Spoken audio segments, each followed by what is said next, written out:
Shalom Bapak Ibu yang dikasihi oleh Tuhan Yesus Kristus. Kita bersyukur kita boleh berjumpa lagi di renungan pagi pada saat ini. Sebelum kita merenungkan bersama-sama, mari kita berdoa. Bapa yang kekal, Bapa yang kami muliakan, pada awal hari ini Tuhan, kami mengaturkan puji syukur kepadamu atas perlindungan-Mu sepanjang malam tadi. Terkhusus kami akan merenungkan firman-Mu. Tuhan tolong kami, sebab Engkaulah segalanya dalam kehidupan kami. Tuhan tolong kami, Tuhan bimbing kami mohon bimbingan-Mu dalam melaksanakan pekerjaan kami pada hari ini. Arahkanlah pikiran kami Tuhan, perkataan kami dan perbuatan kami, agar dalam Dikau kami mulai menyelesaikan pekerjaan kami dan melakukan aktivitas kami. Tuhan tolong kami, biarlah nama-Mu yang terpuji, selalu kami agungkan. Di dalam nama Yesus kami berdoa dan mengucap syukur. Haleluya. Amin. Bapak Ibu yang dikasihi oleh Tuhan Yesus Kristus, renungan pagi pada saat ini adalah Dialah segalanya.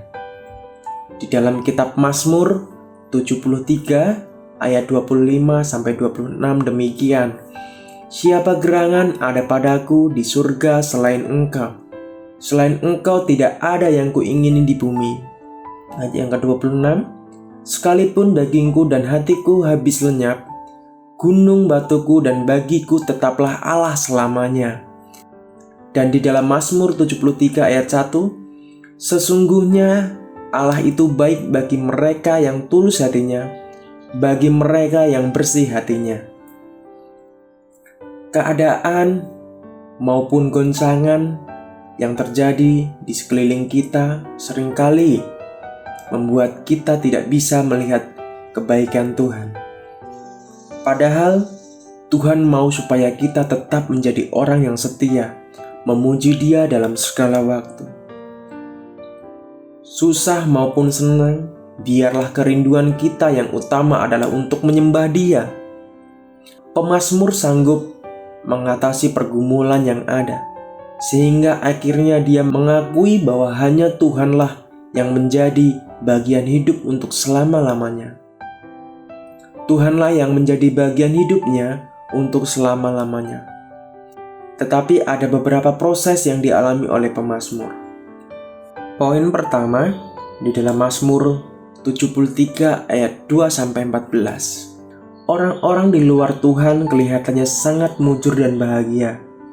Mereka hidup tanpa kesulitan ataupun kesusahan. Mereka mempunyai lebih dari apa yang mereka inginkan. Padahal mereka menentang Allah. Kebalikan dengan pemazmur yang selalu dihina, diperas maupun ditentang, pemazmur pun tetap merasa sia-sia dalam mempertahankan hati yang bersih. Hal ini sering menimpa setiap orang yang percaya kepadanya. Tetapi bukanlah kita dipanggil untuk mengikut Dia dan memikul salibnya. Di dalam Lukas 14 ayat 27, barang siapa tidak memikul salibnya dan mengikut aku, ia tidak dapat menjadi muridku. Ada pepatah mengatakan, ada gula ada semut. Istilah ini yang mungkin cocok untuk menggambarkan masa-masa di mana Tuhan Yesus melakukan safari pelayanannya. Pada suatu kali banyak orang berduyun-duyun mengikut Yesus dalam perjalanannya. Di dalam Lukas 14 ayat 25a, di mana ada Yesus, di situ pun ratusan atau ribuan orang berkerumun datanglah dari segala penjuru ingin bertemu dengan Dia, mendengar ajarannya, merasakan jamahannya, atau mungkin hanya sekedar ingin melihat sosok pribadi yang sangat luar biasa. Poin yang kedua di dalam Mazmur 73 ayat 15-20. Pemazmur sampai kepada tingkat di mana dia masuk dalam hadirat Allah. Dia melihat kesudahan dari orang-orang fasik. Ada penghukuman bagi orang-orang fasik. Sudut pandang pemazmur diubahkan saat dia masuk dalam kehadirat Allah. Biarlah kita senantiasa menjaga hubungan kita dengan Allah, sehingga sudut pandang kita senantiasa selaras dengan sudut pandang Allah. Poin yang ketiga, Mazmur 73 ayat 21-28. Saat pemazmur tetap dekat dengan Tuhan, bukan berarti keadaan langsung berubah seketika, tetapi justru kita sendiri yang akan diubahkan oleh Tuhan. Kita akan diangkat masuk ke dalam kemuliaannya, sehingga tidak ada hal lain yang lebih besar yang kita ingini selain Yesus. Sekalipun keadaan tidak seperti yang kita inginkan, tetapi mata hati kita tetap tertuju kepada Allah. Hanya Dia yang kita inginkan, jauh melebihi segalanya. Biarlah hanya Yesus yang menjadi pusat kehidupan kita. Jangan biarkan keadaan apapun mengalihkan perhatian kita dari kebaikan Allah. Tetap tinggikan Yesus di atas segalanya. Jangan iri kepada keberhasilan orang-orang di luar Tuhan. Berkat telah Tuhan sediakan bagi orang yang setia kepadanya.